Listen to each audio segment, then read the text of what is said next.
அம்மாக்கு அப்புறம் சின்னம்மா தான் செய்யும். நீ ஒழுங்கா ஒதுங்கிடு. அவங்க பதவி ஏற்கிறத வேடிக்கை பாரு. யார பார்த்து வேடிக்கை பார்க்க சொல்ற? எதுக்கு பார்க்கணும்? நானும் ஜாட அடிக்கணுமா? அந்த அவசியம் எனக்கு இல்ல. இந்த உலகத்தை விட்டு அவங்க போயிருந்தாலும் என்னைக்குமே எங்களோட நிரந்தர தலைவினா அது அவங்க மட்டும் தான். அம்மா இருந்த இடத்துல வேற யாரையும் வச்சு பார்க்க வேண்டிய அவசியம் எங்களுக்கு இல்ல.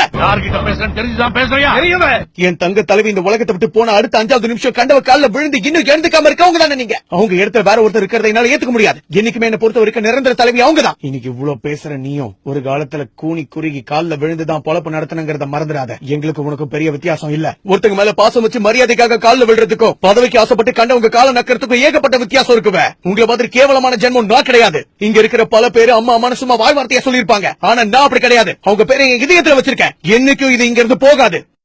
இப்ப உங்ககிட்ட அதிகாரம் இருக்கிறதுனால உங்களுக்கு ரெட் லைட் போட்ட வண்டி. என்கிட்ட அதிகாரம் இல்ல, அதனால என்கிட்ட சாதா வண்டி. அவ்வளவுதான் உனக்கு எனக்கு வித்தியாசம்.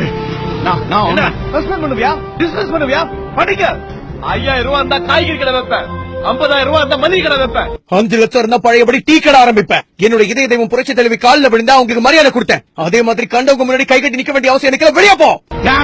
இப்ப கட்சி மொத்தமும் எங்களோட கண்ட்ரோல்ல இருக்கு.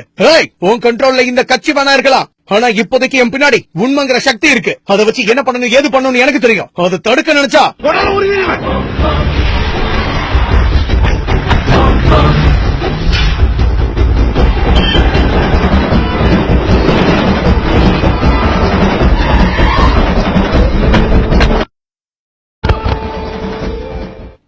பாக்குற எதிர்பார்க்கல. மிக்சர் மட்டும் சாப்பிட வாய திறக்கிறவன் உண்மையை சொல்றதுக்கும் வாய திறப்பான்னு நீ நினைச்சு பாக்கல. ஓரத்துக்கே வந்திருக்கேன். எங்க செய்ய 2 வாட்டி சிஎம் இருந்தா நீ என்ன பெரிய பல்பா?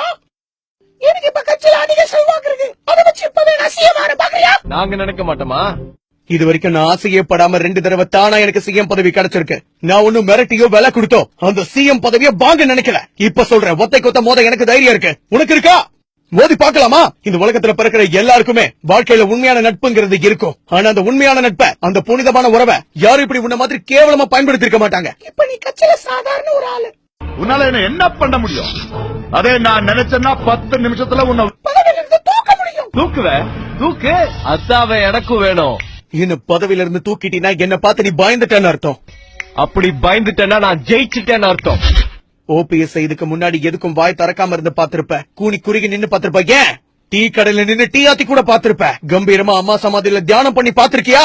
உண்மையான கண்ணீரோட வெறித்தனமா பேட்டி கொடுத்து பாத்திருக்கியா? ஒரே பேட்டியை கொடுத்து ஓவர் நைட்ல ட்ரெண்ட் ஆக தெரியும் எனக்கு. சக்கர பொட்டலத்துல இருந்து டீ ஆத்திர கிளாஸ் வரைக்கும் கையில பிடிச்சு வளர்ந்தவன்டா. அவ்வளவு சீக்கிரம் யாருக்கிட்டையும் கை நீட்டி நிக்க மாட்டேன், கை கட்டி நிக்க மாட்டேன். இது வரைக்கும் போய் சொல்லி பித்தலாட்டம் பண்ண அரசியல்வாதியை தானே நீங்க எல்லாரும் பாத்திருக்கீங்க. உண்மையை தைரியமா பேசுற அரசியல்வாதியை பார்த்தது இல்ல. அத பாத்தீங்க நீங்க தாங்க மாட்டீங்கடா. கூடிய சீக்கிரமே முழு உண்மையை வெளியே சொன்னா என்ன நடக்கும்னு நீங்க எல்லாரும் பார்க்க போறீங்க. இப்ப சசியை சந்திச்சு விசிட்டிங் கார்டு வாங்க வந்திருக்கேன். வணக்கம் ஓபிஎஸ். என்ன மதிக்காம போனா?